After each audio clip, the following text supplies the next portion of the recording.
This is a legacy episode of the Lesbian Historic Motif podcast, originally released as part of the Lesbian Talk Show podcast group. Some references may be obsolete. The show looks at lesbian-relevant themes in history and literature, has interviews and discussions about current historical fiction with queer female characters, including fantastic versions of the past, and presents new original historical fiction for your enjoyment.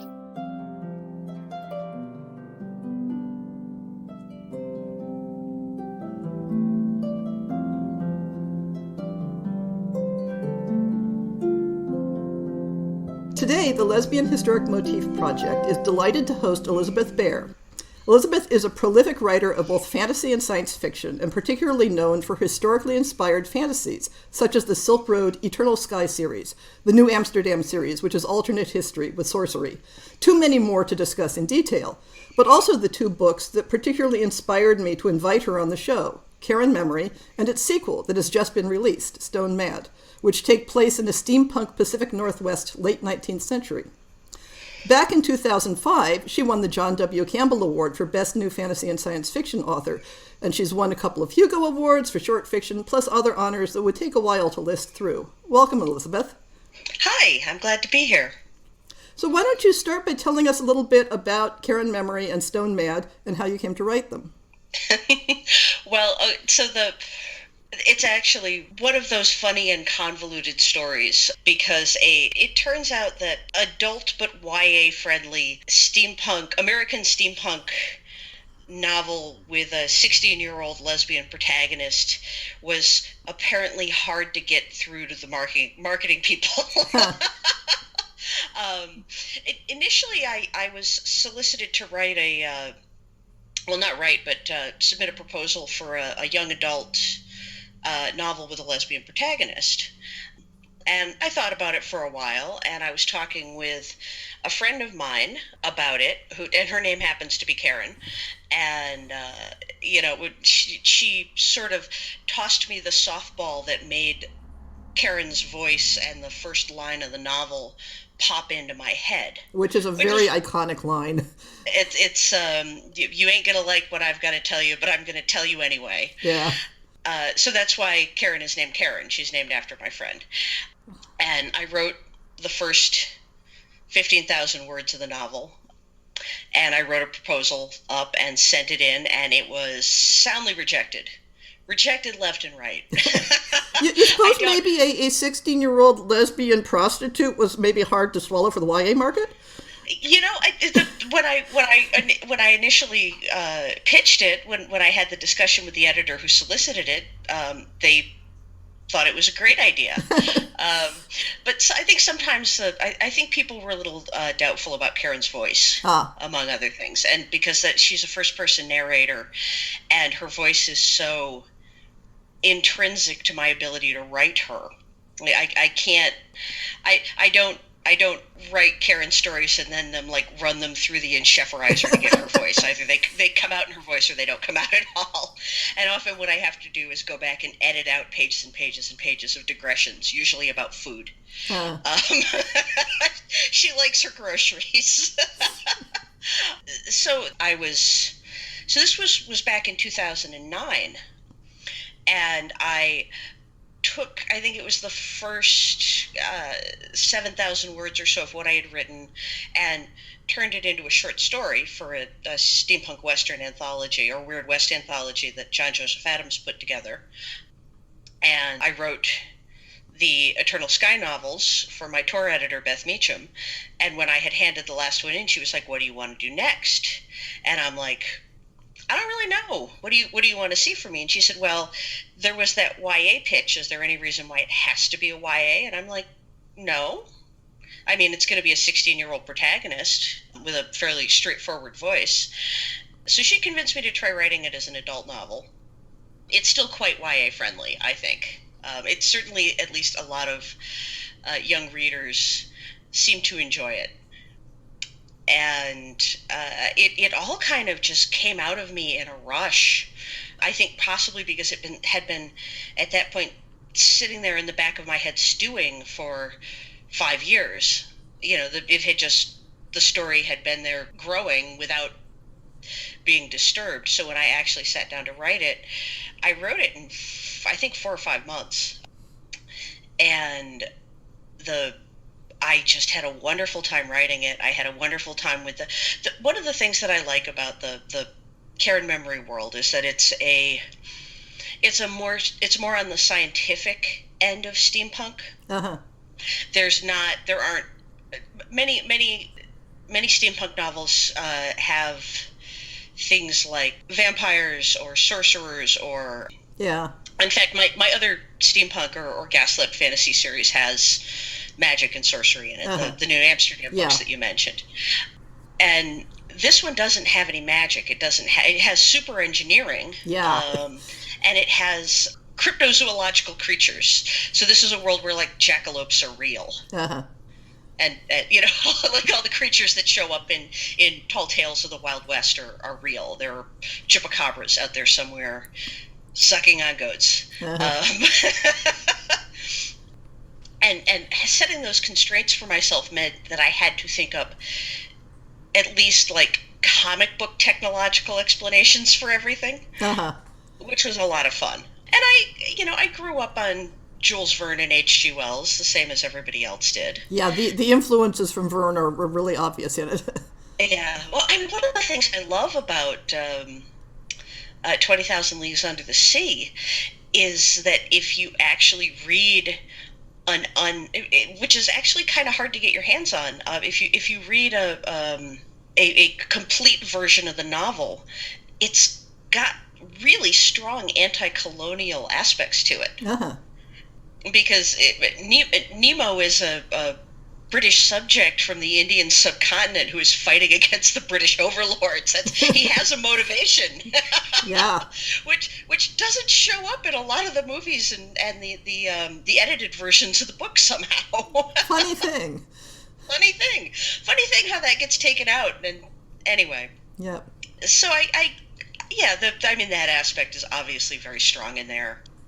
The second novel, Stone Mad, it's a very, very short novel. It is just over the legal limit at like 40,000 words. So it's being published through Tor.com's novella program, because they have the infrastructure to do it, basically. But it is technically a novel, kind of. Uh-huh. It's interstitial. Mm-hmm. And that one has. I've decided that what I want to do with this series, because I do have about 3 more stories I want to tell in it right now, and I'm sure I will think of more. Is I think it would be neat to do longer works that are sort of more complicated murder mystery type objects, and shorter works that are almost a little. I don't want to say, that are almost sort of self-fanfic, like. Well, no, I know exactly what you mean. Here's a fun little side story. I have a bunch of those to write for my series where it really does feel like I'm writing fanfic of my own work. Yeah, and but there's nothing wrong with that. Why do the fans get to write all the fun bits? I want to write my protagonist and her girlfriend going out to dinner and getting into trouble. Yeah. That's maybe not a novel plot, but it's certainly a very fun side story plot. And Yeah. I guess that's it. I'm delighted to be writing these. My intention with them is that each one is going to be a story that can be read all by itself. And I want them to be... My friend Sarah Monette, who also writes as Catherine Addison, who wrote The Goblin Emperor, is her most well-known work, makes a distinction between Claire and noir as modes of storytelling. And noir is, what we might term grimdark these days, but just where the underlying presentiment of how the world works is cynical and brutal, and nothing will ever turn out right, and you'll never be happy. And that's not the world I want to write when I'm writing about Karen. I want to put her in she's an optimistic person, and I want to put her in an optimistic world, not where bad things never happen and people never get hurt, because obviously they do. But where there's a hope that things will come out well. There's a hope that things will come out well, and people can recover from trauma within reasonable limits, obviously, if somebody drops a house on you. Yeah.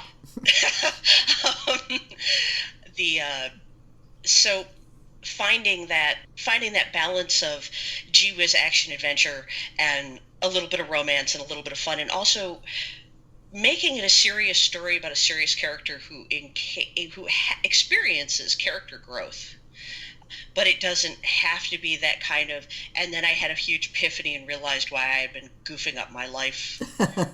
Because she hasn't really. She's had a rough life, but she's a very capable person. Mm-hmm. And that's fun to write.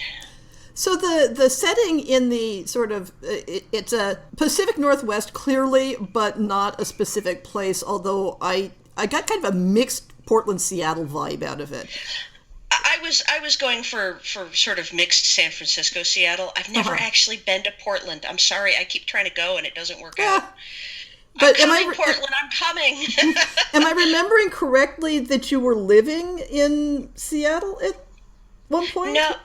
No. I visited it several times in quick succession, and I've taught Clarion West a couple of times. Okay, that must be what I'm remembering. Yes, Sherry Priest was living in Seattle, and I went out and bothered her once. But so, what was the attraction of that particular setting? It's physically beautiful, for one thing, and it allowed me, the history of the northwestern U.S. is fascinating and complicated and gets extensively sort of, like most of the history of the American West, it does have a real tendency to get whitewashed. Yeah. And normed. Mm-hmm. And really, that part of the world during that time was where all the dregs washed up. Mm. And as I proudly identify myself as a dreg, by Middle American standards anyway, or by, I should say by 19th century Middle American standards, it allowed me to talk about a lot of people that history generally overlooks and ignores and erases. And Seattle literally was, actually Seattle and San Francisco both in a lot of ways literally were built on the backs of prostitution. Mm-hmm. That the working girls, the parlor girls were taxed $50 a week. That's a lot of money in 1860. Yeah. Which tells you, how well they were doing, at least the ones on the upper end of the trade. But that was the tax base. Uh-huh. So, and one of the things I love about Seattle is that they just admit this. Mm-hmm. There was a woman of whom there is a fictionalized. I did not use the real Mother Damnable in Karen Memory. However, there is a character called Madame Damnable who is heavily inspired by the real Mother Damnable, who was one of Seattle's founding mothers, and as it were, and was in fact at one point running a whorehouse out of the upstairs of her 2-floor house and town hall out of the first floor. Literally. Uh-huh. And having been given that sort of coincidence of history and of frequently, I'm trying to think of the word I want here, of frequently marginalized people who nevertheless had a huge impact on society, that was what I wanted to talk about. Yeah, and that actually leads into one of the questions I had prepared, which you've already answered part of. But what I had come up with is that one of the things I loved in Karen Memory was how you wove in people and situations that are solidly part of history, but weaving them in ways that people might mistake for fictional elements. And I'm thinking of things like the character of Bass Reeves and the significant ethnic diversity without glossing over any of the racism, the diversity of gender and sexuality in a context where readers might find that surprising, and the utterly bonkers politics. So were those things that were part of the inspiration for the story in the first place, or were they things that you turned up while researching? Well, Bass Reeves is the only real historical character in the book. Uh-huh. Who is there as himself and not as this person inspired me to create a fictional character who is in some way, their structural descendant, I guess. But Bass Reeves was a real dude. He was a U.S. Marshal who was an escaped slave who worked in the Indian Territory, what is now Oklahoma. I have him somewhat off his patch for the purposes of this story. He was obviously a black man, and he is, I believe he still holds the record for the most warrants served and fugitives returned. And that's more than 100 years later. This guy was a badass, not to put too fine a point on it. He also had like 23 kids. Yeah, I know. When did he find the time, right? He is probably the inspiration for the Lone Ranger. So when I had wanted to make more people aware of this guy's existence, and so I had the opportunity in this story, since I have a serial killer running around Seattle. Why not bring the Lone Ranger in to solve the mystery? Sure. But make it the real Lone Ranger. Yeah. And then of course he had to have, a Comanche posseman, and I wanted to try to do a more honorable more honorable job of presenting a real human being and not just a sidekick. A stereotypical Indian sidekick. Yeah. Yes, exactly. So I wound up doing a lot of research on that and on the state of Indian affairs in the 1870s in the U.S., which is just depressing and horrible. And not a story in which, it's a genocide. There's no way to put any finer point on it than that. It's the story of a genocide. So there becomes a real challenge in talking about that stuff and being honest about it, but also being honest about the fact that people in terrible conditions still have to live their lives. Yeah. People in terrible conditions are not defined by their victimhood, or don't have to be. You don't have to perform. Society has a certain number of set roles for people who have been traumatized, and you are expected to perform one of those roles. And as somebody who has PTSD, I find that very irritating, because I would like to see more representation of a wider range of characters like me. And this makes me assume that other people who are not widely represented in fiction would like to see more representation of a wider range of characters who are like them, who are not the same two stereotypes. A lot of your fiction is rooted in history, but takes off in new directions. So not only in terms of adding fantastic elements sometimes, but tweaking the direction of history to different pathways. What's the particular appeal to you of that type of story generally? Are historic settings something you've always loved, or did it just sort of arise out of the writing? Well, I'm a terrible historian, and I tried to write one actual historical novel, which is The Stratford Man, which was published in 2 volumes as Ink and Steel and Hell and Earth, and it was exhausting. It was so much work. I did it up. I did the whole Tim Powers thing. I had timelines, and I had calendars with historical events written on them and fictional events written on them. Yep. I had to move something by one day for reasons of pacing, and I felt terrible about it. And I'm like, I'm just never doing this to myself again. So that definitely explains the diverging from history part of it. Yeah. I'm done with being faithful to history. It's too much work. I'm going to leave that to people who like that sort of thing. I mean, I love reading it. I love reading a good secret history. But wow, so much. And the thing is that nobody agrees about anything.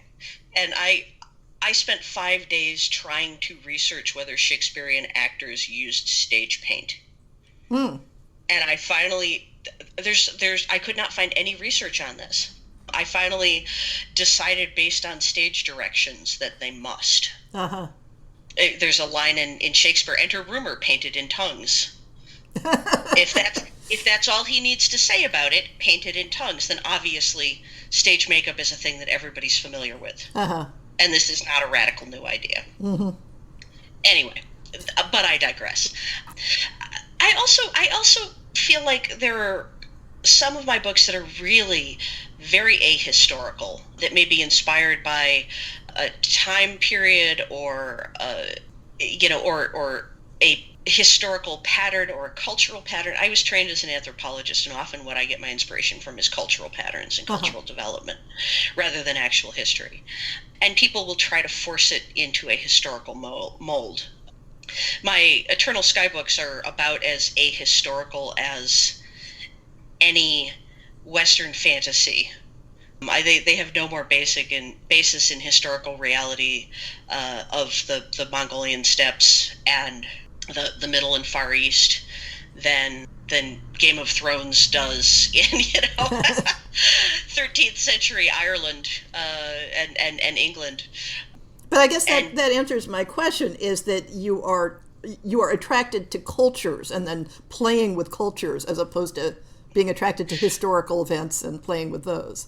Well, trying very hard not to appropriate other people's cultures, but sort of look at the logical structures of how a culture develops and why it happens that way, and come up with a thing that follows a similar logical structure. Does that make sense? Yeah.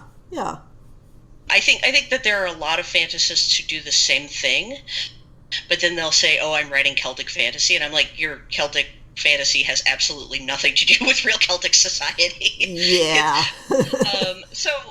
And a lot of medieval. I might as well just cop to the fact that no, I made this up. Yeah, a lot of medieval fantasy is the same. It's like, oh, this is a medieval fantasy, but nothing like anything I've ever studied. Yeah, or Norse fantasy, which is I've written a fair amount of Norse-inspired fantasy and Norse-inspired techno fantasy because I am a child of the 80s. It's not. This is not a saga. Yeah.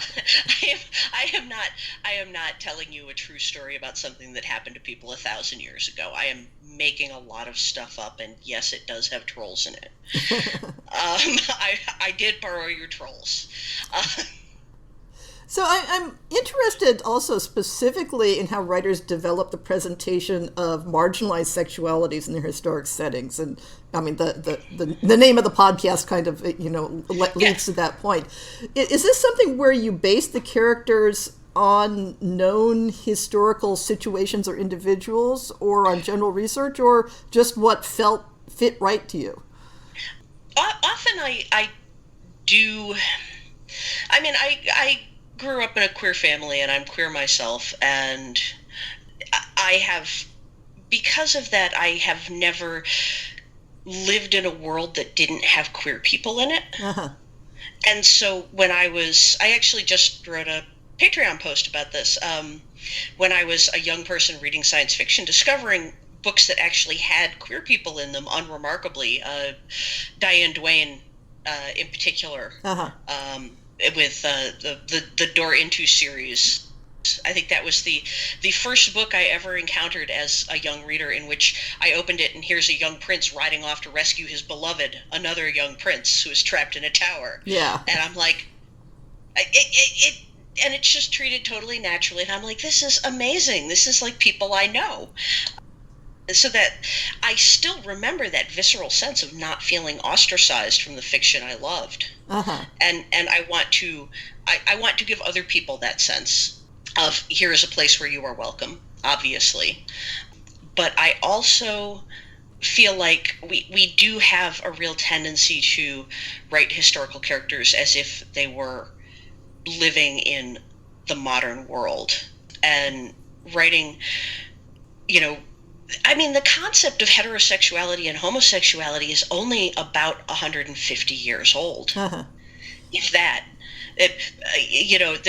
When I'm writing characters in Elizabethan England who are same-gender attracted, or attracted to a panoply of genders, or whatever it is that's their particular thing, they're not thinking about it in terms of, well, I'm gay, or I'm straight, or I'm bisexual. They're thinking about it in terms of, this is a homosexual act, not I am a homosexual person. So the construction of identity is very different.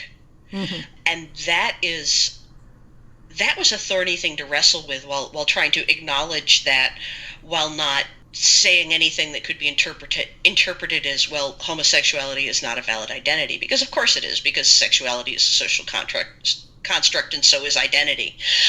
Yeah. That doesn't make them not real. Money is a social construct. Exactly. Corporations are a social construct. But there's a tricky aspect there where, heterosexuality was not a valid historic concept either, and yet Exactly. nobody ever questions or challenges that if you're writing heterosexual characters. So, Bingo. Exactly. And obviously I believe that there is a spectrum of desire, and people are attracted to whom they are attracted to for various reasons, including gender.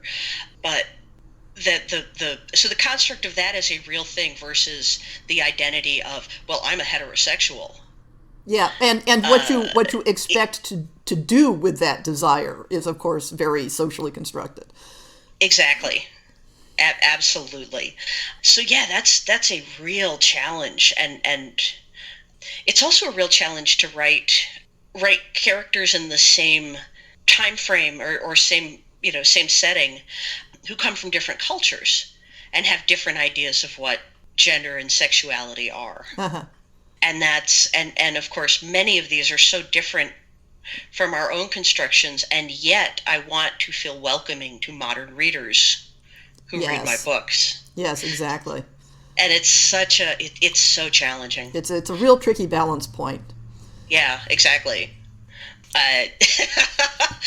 Man, people are complicated. So, as we've said, your new book, Stone Mad, will be out by the time this podcast airs, and people should go pick it up and read it. And if they haven't read Care and Memory before, they should read that too, although you say they both stand alone. But what other current projects or upcoming projects do you have that our listeners might be interested in? So today I am finishing the final structural and narrative edit on a book called Ancestral Night that I am super, super, super excited about. It will be out next year, 2019, from Galance in the UK and Saga in the US. It is a big idea, sprawling, old school exploration of space opera, whose protagonist is a lesbian salvage tug engineer with terrible taste in women. That sounds like our listeners will probably like that one. So that's relevant to this podcast. Yes. And after that, I need to start serious drafting work on a book called The Red Stained Wings, which is the next book in the second Eternal Sky trilogy. Uh-huh. The first book is The Stone in the Skull, which was out last October and just made the Locus recommended reading list. Yay! That one's pretty thoroughly queer too, I have to say. But that's a I was playing around with the ideas of what sort of societies might have developed in an analog to the Indus River Valley, which is one of the places where agriculture first arose. Agriculture and aqueducts and counting and written language possibly, and a bunch of other stuff first arose, but we know almost nothing about the people who lived there because time. And I was, because I have this big tapestry in the Eternal Sky world, I wanted to move there and tell a set of stories about those people, and they're having basically a little internecine cousin versus cousin, the empire has collapsed, war over resources, because some of them have fertile farmland and some don't. And then catastrophic geologic events start happening, which is, of course, always makes your border skirmishes better. Yeah, shakes up your characters very nicely. Yeah. Makes things happen. So that's my next big project that I actually have to write as opposed to editing. So if one of our listeners wanted to follow you on social media and keep up with what you're doing, what would you suggest? I know you have a Patreon where you sometimes post stories. I do. I am Matosequala everywhere, Matociquiquala. I actually don't currently have a dedicated website because it needed to be revamped completely, and I took it down, and then life happened. So ElizabethBear.com will currently just take you to my Patreon. So that's the easiest way to get there. And I'm Matosequala on Twitter, and I am Matosequala on Instagram. I have a very neglected Facebook fan page. So if you want really, really intermittent updates, there's that. And I also have a tiny newsletter on an erratic basis, which is also Matosequala. I know once upon a time you had a live journal, but I don't know if that got dropped somewhere in the great live journal migration. It is all still mirrored on Dreamwidth, and there's a lot of how I learned how to write back there, which might be a useful resource, but I have not. I started that blog because actually it was Neil Gaiman's fault, although he doesn't know this. He wrote a post on his blog about why his blog wasn't about writing. And it was a very funny post.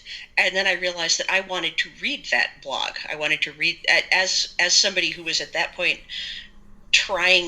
had just sold my first professional short story and was trying to write a novel that would sell. I wanted that blog, so I decided to write it. Yeah. And I wrote it, I kept it going for 10 years, 2003 through 2013, plus intermittent updates afterwards. I think the last one was probably about a year ago. But then I realized that, I'm still learning stuff about writing, and I don't think you ever stop. But all of the stuff I'm learning about writing now is no longer generally applicable. It's how I fix this one particular sentence. And I have no idea how to blog about that, or if it would be useful to anybody. Also, I sort of ran out of time. Yeah, I know about that. That's the other thing. So I'll include links to all of these places to find you in the show notes. And thank you so much for sharing your time with the Lesbian Historic Motif Podcast. God, thank you for giving me this opportunity. This has been so much fun.